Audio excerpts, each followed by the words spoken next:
मुंहिंजो नालो आश्रय बमाणी ऐं मां 7 साल जो आहियां। अॼु मां तव्हांखे ॿुधायां थो हिकु नंढी सी कविता जंहिंजो नालो आहे छो कर नंढड़ो।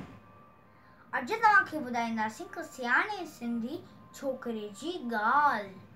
छो कर नंढड़ो, छो कर नंढड़ो, निकितो घर खां तकिड़ो तकिड़ो, हथ संदसि में छटी प्यारी, सिर ते टोपी कारी कारी, घुमंदो आयो नदीअ किनारे, घुमंदो आयो। उते ॾिठई वाॻू हिकिड़ो, संदसि पुठियां ते आयो तकिड़ो, बिजलीअ वांगुरु छोकर डोरियो, जो ते वाॻू खेसि निहोरियो। सहकीअ में उते आयो नींगर, शींहं ॾिठई साम्हूं केर, शींहं मथां सायो टपो ॾे, पर छोकर चालाकी कई, हिकदमि लेटी पियो धरती ते, मथां कयाई ओठ चटीअ जी। शींहं चटीअ जे मथां टपी वियो, वञी वाॻूअ जे वात में सोपियो।